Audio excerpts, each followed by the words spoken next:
The most important number two. Today we're going to talk all about the libero. So first let's start with the basics and let's look at some rules pertaining to the libero. So in general, the libero is a defensive specialist, and as we will find out in this training presentation, our liberos are highly skilled players who can do a lot more besides play defense. So our liberos are designated on the lineup for the set. Is allowed to replace anyone in the back row position, and the libero may also serve in one position in the serve order. The libero may only be replaced by the player who the libero replaced. One libero replacement may be exercised per dead ball rally unless the libero is replacing the player in the right back position and will serve the next rally. Libero replacements do not count as substitutions and are unlimited.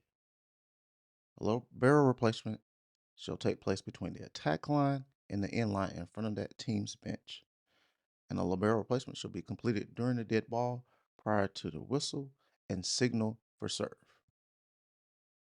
So libero replacements can take place only at the start of each set, after the starting lineup has been checked, after the end of a rally, while the ball is out of play and prior to the whistle signal for serve, and after either side of a timeout once all players have returned to the court, provided the replacement sits out for one rally dead ball.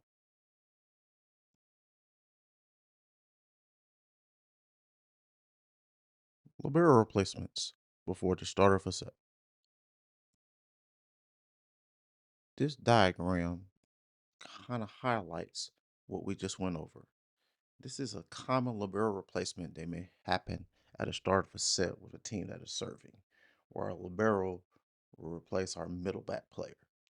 And remember, in general, libero replacements can occur after a lineup check, prior to the start of the set, can occur after a completed rally, can occur either before or after a timeout, but cannot occur after a replay, and they must occur in a libero replacement zone.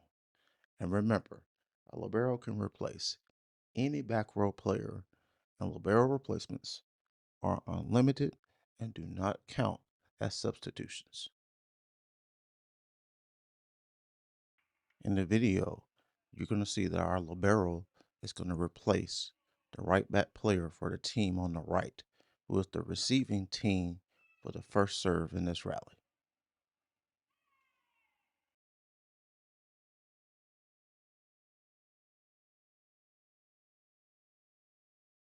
So let's look at libero replacements after the completion of a rally. This diagram highlights a sample scenario that will happen for a lot of teams, where liberos play all three positions in the back row. So say in this scenario, our setter is number one, and libero replace number six to start the set.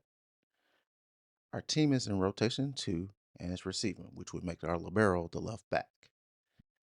The team wins the rally. So what should happen is one of two things. Our libero will either go serve, or the libero will leave the court for at least one rally. Number six will come back into the set, and number three will either leave the court if the libero is serving, or number three will go to serve if the libero is leaving the court.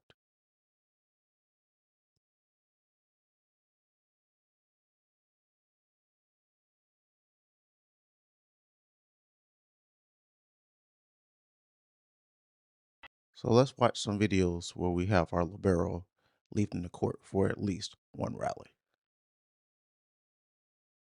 In this play, our team on the right has won the rally. Our libero will be leaving the court, number 7 will be returning to the match, and number 24 will be going to serve.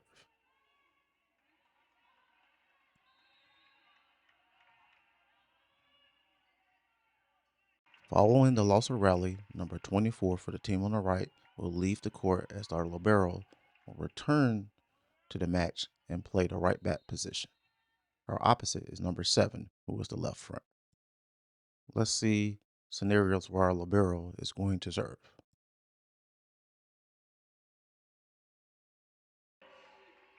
Number 24 returns to the match.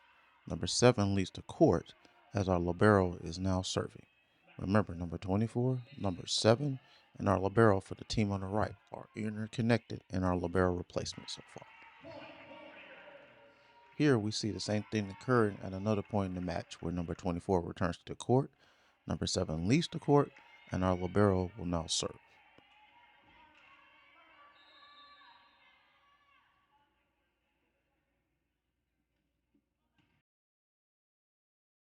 Now let's watch plays where our libero has sat for at least one rally, and following the loss of rally by her team, she returns to the court. Following the loss of rally, our libero replaces number 24 for our team on the right.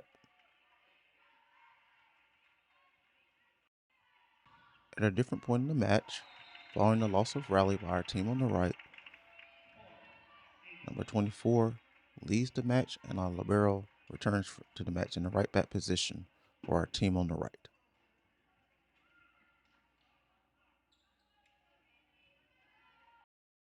This is where it gets interesting when you have libero replacement action on both sides of the net by both teams. Second referees and all scoring officials must do their very best to serve as a team in informing the assistant scorekeeper of when there is libero replacement action on both sides of the net. As we see, libero replacements often occur more times than substitutions will in a match, and it's essential that our assistant scorekeeper knows when and where.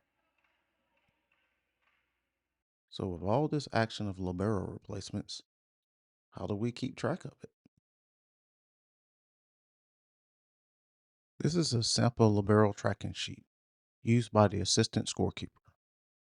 We write the SP, which is starting players or starting lineup, in service order, meaning the first server will be in the one position, regardless of the teams and regardless of whether they're serving or receiving. We only slash substitutions, as you can see on this sample libero tracking sheet. That is very important because we are the backup to our scorekeeper for substitutions. We do not slash libero replacements. Remember, libero replacements are not substitutions and they are unlimited. And we only triangle one position where our libero is serving. Remember, liberos cannot serve in more than one position in any given set. We track liberos with an L as opposed to writing their number on libero tracking sheets. We do not slash the number to the left of the L, and we do not slash the L. We generally will not slash the number to the right unless the number to the right is involved in the substitution sometime afterwards. Again, as I mentioned earlier, we do not slash libero replacements. We are the backup for the main scorekeeper, and if we count the number of slashes, we are able to tell the main scorekeeper how many subs have been used in case there are some discrepancies. So that is why it's important that we do not slash libero replacements, because by rule, libero replacements are not substitutions.